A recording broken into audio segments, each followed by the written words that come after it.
Hello everybody, welcome back to the Microbrand Marketing podcast. Now, I've been silent for a few months because we've actually been extremely busy behind the scenes working with a bunch of new watch brands and also developing a new website, a new offer, etc, etc. It's just been incredibly busy. Now, I absolutely just had to record a podcast episode today, and the reason for that is because we have just finished up our Black Friday Cyber Monday offers for the watch brands that I work with, and we have actually had our best Black Friday Cyber Monday ever, believe it or not. Absolute record sales. I think we processed something in excess of 200,000 pounds or dollars. I actually can't remember the exact figure on Black Friday. So, I mean, it was a phenomenal success for the microbrands that we work with. And I thought it would be incredibly useful to go through one or two things very quickly that we did for Black Friday Cyber Monday for our sort of overall strategy and explain exactly how that worked and how it could maybe be plug and played into your business if you're listening just now. So let me preface this by saying that I am well aware of the watch industry and how watch consumers operate, okay? I'm a watch consumer myself. I own probably about 15 watches at this point from Microbrands exclusively, and I understand the buying process very, very well. Now, what a lot of brand owners think, and I know this because I speak to brand owners new and old every single day, and they always seem to think that Black Friday is going to cheapen their brand, cheapen their product, and that some consumers will not want to buy from them on Black Friday. So first of all, that is absolutely true. All right, 100% true. There is some consumers that would rather not order from somebody offering a Black Friday discount. All right, and also if you do your Black Friday strategy, if it is incorrect, if you carry it out wrong, then yes, it's going to devalue your brand. But we managed to avoid that, and we always will, and that is because we have a phenomenal understanding of the watch industry and of the buyers within the industry and exactly what they're looking for. If you are a watch brand owner and you are listening to this podcast right now, and you seem to think that offering a Black Friday Cyber Monday discount cheapens your brand, I'm going to ask you one thing. And I know that although you may deny it, this will be the truth because I've spoken to so many brand owners, all right? Do you seem to compare yourself or your brand prestige or your strategy or how you want to be perceived by customers as likening yourself or your brand to something like Christopher Ward? That's the question. Do you look at brands like Christopher Ward, those high-end microbrands, whether we'd still call them that, they're more of a legacy microbrand now, but do you look at these brands and go, well, they're not offering a huge discount, so I don't want to do that because it's going to devalue my brand? Do you do that? Have you ever done that? The chances are you probably have. And first of all, I need to tell you to get out your own head with this, all right? If you're listening to this podcast now and agreeing, I can guarantee you that your revenue is nowhere near that of Christopher Ward or any of these big brands. All right? So do not try and compare yourself or put yourself out there like Christopher Ward when you are not, and you are nowhere near anything like them. It is a very hard pill to swallow. I appreciate that. You're probably a little bit offended, but I will tell you the truth. I have brand owners that say to me, well, Christopher Ward are not offering a discount. And I go, well, yes, but Christopher Ward probably have a lot more staff than just you, and they probably have a higher revenue than you. In fact, about 10 to 100 times higher revenue than you every single month. They have a huge team in their office that carry out everything from digital marketing to fulfillment to website coding. Like, they are huge, okay? You cannot compare yourself or your brand to Christopher Ward, right? If Christopher Ward, obviously they had a decent amount of capital when they started, through Mike France and his sort of involvement in the Early Learning Centre and his exit from that. However, if a microbrand was to become like Christopher Ward, they always start off as a one-person microbrand. So you need to think about where you are in your journey now, what your revenue's like, how many new customers you're organically acquiring every single month, and act appropriately. Do not sit and struggle for revenue every single month and then think that you can compare yourself to Christopher Ward. Because if you think, no, we're not going to promote ourselves on Black Friday, we're not going to try and get new customers, I just don't think it's appropriate. And then you realise and get annoyed that you've just not done as much revenue as other brands. None of it adds up. It's incorrect, right? So that is one thing I want to preface. Now, I am, as I do with most episodes of this podcast, I literally go on a complete tangent. I have extremely minimal notes, and I just talk to myself, by myself, at my desk, right? So I hope you can bear with me and understand the point that I'm trying to get to, is that if you are genuinely sitting there, and let's say your brand is even doing 20, 30,000 a month, and you've maybe got some staff in your office, you've got some sort of digital marketing department, whether it's 1, 2 or 3 people, it's relatively a small operation despite what you think your revenue may be, and you think you can turn your nose up at the opportunity to acquire customers for so cheap at Black Friday, then you're incredibly wrong. So that's the first thing that I wanted to sort of preface before I go into any of this and sort of explore, because that is something that is a huge issue for the brands that I speak to. I spoke to a brand owner about a month ago. They were starting up their brand and they hadn't sold any pieces yet, and they had just finished prototyping their first watch, and they said basically they did not want to appreciate the fact that they were just starting their brand, and they wanted to act like Christopher Ward and not do any discounts and not advertise in a certain way and look into wording of everything really meticulously. Acting like that is only appropriate when you're at the stage where you can act like that, and where customers come to you and where you get press for the pieces you release and you don't have to pay for all of this, right?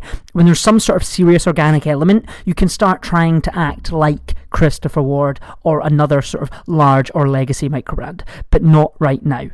So first of all, you need to act like someone who wants to increase your revenue, and you need to think like someone who wants to increase your revenue, and it only needs to be a 10 to 20% part of your brain that's thinking about brand perception, because every other brand out there was doing a Black Friday discount this year.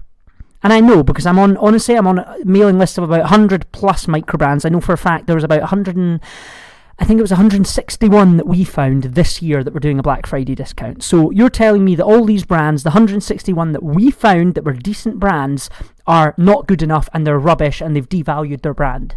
I can tell you they haven't, because they've just had record revenue this month, and you haven't, because you wanted to turn your nose up, right? That's the first thing. It's a completely harsh truth, but people need to hear it. And I'm always completely honest. Maybe it's the Scottish in me.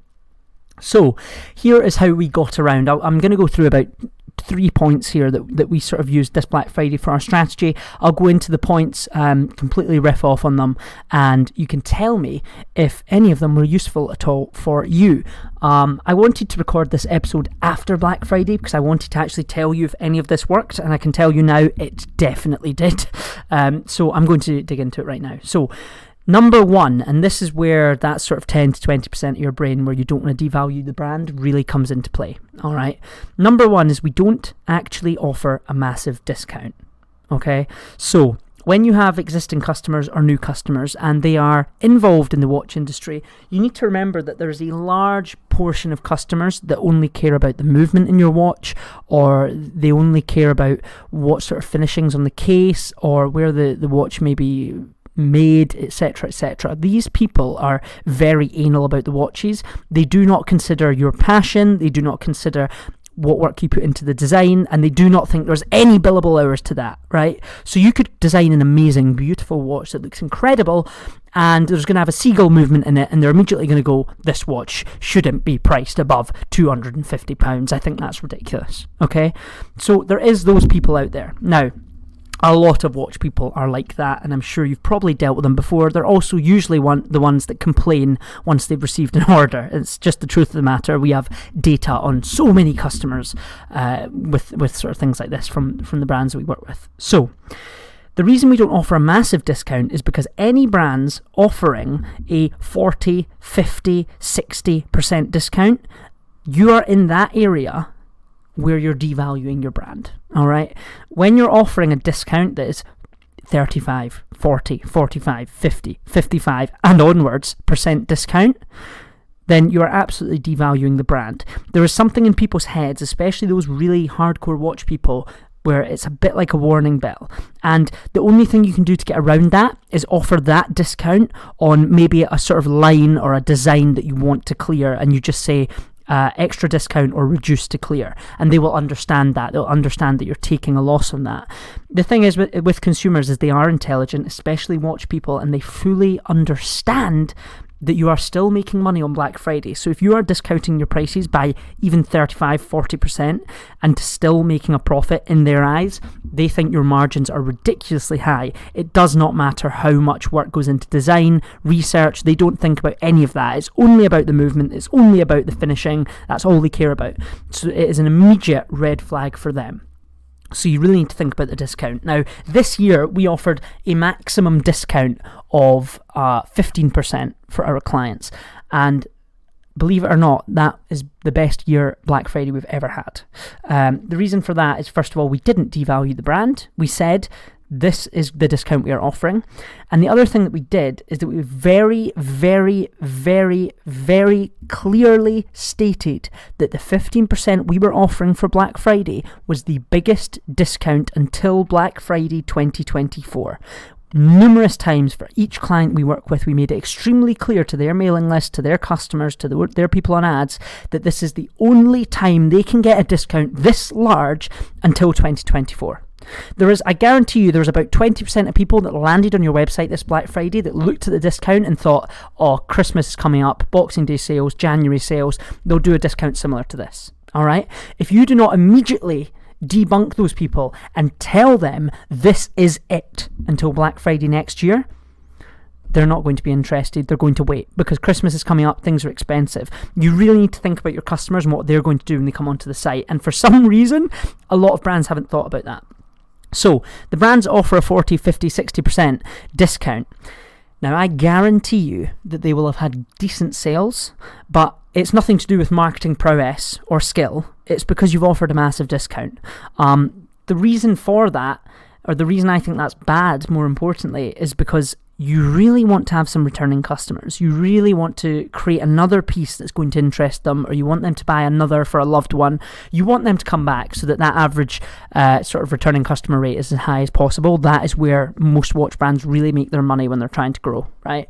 And if you're offering a big discount like that, they're just going to wait for a similar big discount because they are not going to see the value in paying full price for something that they can get for such a large discount. When you offer a discount so large, they're not going to want to wait. They're going to want to wait until Black Friday next year to order again, right? Because they then see the value of that as half price of what it usually is. When you offer a 15%, they can buy it, they can know they've got the best deal of the year, and then they can want to buy again because it's only 15%.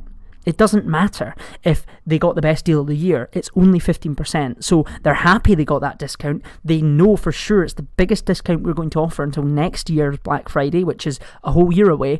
But if they want another watch, it's only 15%. So they don't want to wait. They want it enough because the marketing is so good that they're going to buy that watch and pay that extra 15%. And that is what we do with returning customer rate, January sales, even our Easter sort of promotions that we run. We do not focus on massive discounts because it doesn't work. So if you think about the small percentage it's going to devalue the brand of, we would rather keep them, not devalue the brand in their eyes, and sell to the people that want to buy anyway, and just give them a smaller discount and tell them that will be the biggest discount they can get. It works. It basically flips the entire model on its head of Black Friday 40% off, because it doesn't work. There was a brand that I wanted to buy a Black Friday deal from. They were doing I think it was 45% discount. I'm trying to remember now. I ended up not buying from them. It was a watch that I really wanted. I later spoke to the brand owner, and I actually discovered from that brand that they have extreme difficulty selling those watches.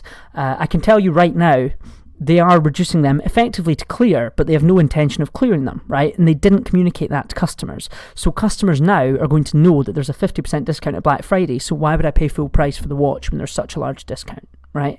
So that is one thing to really keep in mind. Next thing, number 2, we stack our offer. So if you're sitting here thinking, 15%, we offer that on sign up, that is rubbish. Well, let me tell you right now, we don't just do that. We are relatively clever.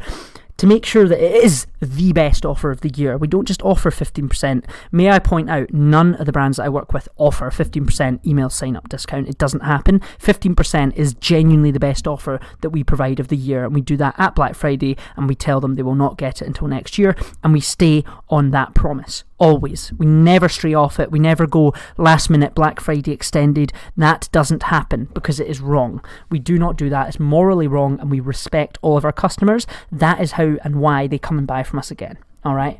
The next thing we do, as I said, we stack our offer. So we offer a 15% discount, but also we then come in and we say plus a free mystery gift. Now that can be whatever you may have that you want to clear. It could be something like a branded t-shirt, a branded hat. It could be a watch strap. It could be a branded card wallet. It could be any of these sort of ancillary items that you may sell on your website that never actually sell.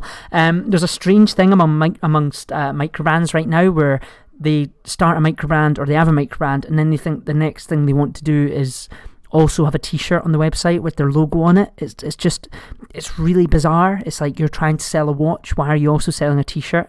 I don't think I've ever been into a luxury boutique, i.e. Rolex in Edinburgh, and if I went up to them and asked to buy a Rolex, they'd go, would you also like to buy a Rolex t-shirt? I don't think that's ever happened. So it's a very strange thing microbrands want to do.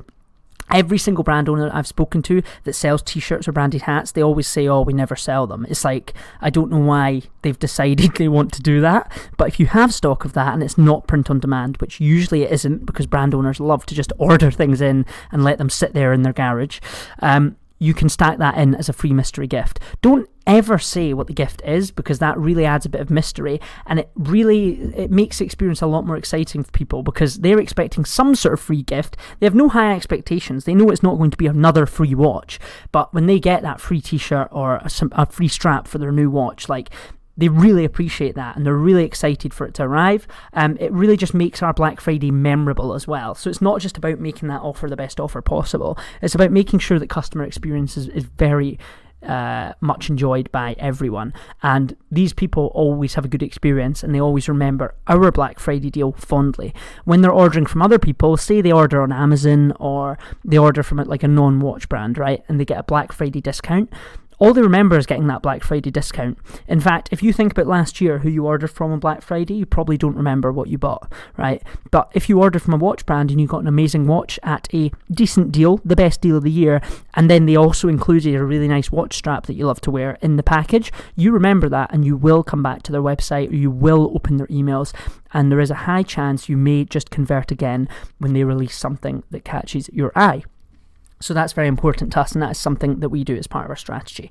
The next thing we did, which is a very big thing, is we opened our sales early so that we could prospect customers and steal the market share. Now, this is important. There is quite a few watch brands this year, I've noticed, that do sort of a Black November, which is just a whole month. I really don't like that. And honestly, this is the one thing that I have absolutely no data on. But I don't like it, and I genuinely feel that just opening that Black Friday about 9 days early works better than just doing a whole Black November month, because I don't think it gives suspense. I don't think it lets people build towards things. I think it just lets you go, okay, Black month, buy now, you've got a whole month to buy. I just don't think it works. I think people that have done a Black month, if they opened their Black Friday, say on the 15th, which is what we did for pretty much every brand we work with, you open it up on the 15th, and then you basically run your prospecting and get your conversions in. All those VIP customers always convert early on the 15th, 16th. You have a very, very high revenue couple days, all the way through to Black Friday, where you do your big retargeting push, your big email push, and get all that revenue in. I think it would be an interesting thing to look at, because I think that anyone who's done a Black November, you will get a much higher conversion rate and much higher revenue by not doing it for a whole month and just doing a 9-day early access Black Friday and then cutting it on Cyber Monday at midnight. I think that would get you much, much, much higher revenue compared to people doing the whole month, because it's like, it's very easy to remember. So a lot of marketers are going to think, if we do a Black November, people are going to remember us and they're going to know we've got it on whole month, so we don't need to, they don't need much recall, which a lot of people think is important, but it's not, because what we want is people to constantly be coming back to our website. So what happens is they will open your email and think about Black November, and then they will literally never open an email again, because they're going to be thinking, they're doing it the whole month, that's fine, I'll remember that. But they never remember it, right? By doing a shorter time frame, there is much more push for people to purchase, but by also opening it early, it lets us prospect those customers, steal a bit of that market share on the Facebook ads, Instagram ads, etc., but also get them to convert in a sort of timely manner, because they don't have all month to sort of sit in their grand's armchair and think about if they're going to buy it or not, right? So that is another big thing that worked very, very, very well for this year. The next and final thing I'll go through, I have obviously been talking for a little while now. I don't want this to be a super long episode. I just want to go through it. I am currently working on sort of like a live video where I go through the whole strategy and what we've done this year for brands. I will tell you more about that once it's sort of recorded and released, because I don't want to promise anything that could be a little while away yet, but I am going to go deeper onto what we do in our strategies specifically. However, the final thing that I think is kind of important to discuss is extending sales or doing another sale later in the year. So when it comes to doing, for example, Boxing Day, so the day after Christmas, until New Year sale or New Year sale or January sale, you have to make sure you do not do anything similar to Black Friday. It needs to be completely different, all right? That is the number one thing that is so important. Do not offer a discount even similar to what you do for Black Friday. Word it differently, offer a smaller discount. The people that have just bought will be really annoyed if they're like, oh, so I could have had longer to sit and think about this and just paid 5% more. Like, that stuff, it just really doesn't work. It leaves a bad taste in customers' mouths, so please think about that as well. Now, finally, I just want to give you some very basic stats. We sent out per brand about 8 or 9 emails this Black Friday. A lot of watch brands are going by the 20 plus emails. The reason they're going by that is because they're using like an e-commerce email marketing agency that think that that's normal, but for watch brands it's really not. Even when we do 9 or 10 or maybe even 8 emails, on that 7th, 8th, 9th email, we start getting a few people replying to us saying, hey guys, I don't want to receive these emails any longer. I'm just hearing too much about this sale, right?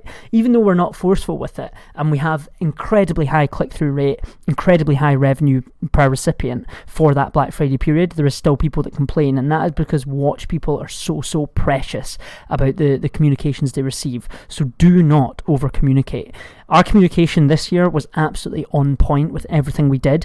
We knew, like, even when you send a normal email campaign, you're going to get unsubscribers and an unsubscribe rate. It just happens. But this year, it was very important for us that we did over-communicate. We only communicated to engaged people, and we made sure that all those bad senders were excluded. Any of those people that haven't been on the site in a while were excluded, except from plain text emails. That is really important.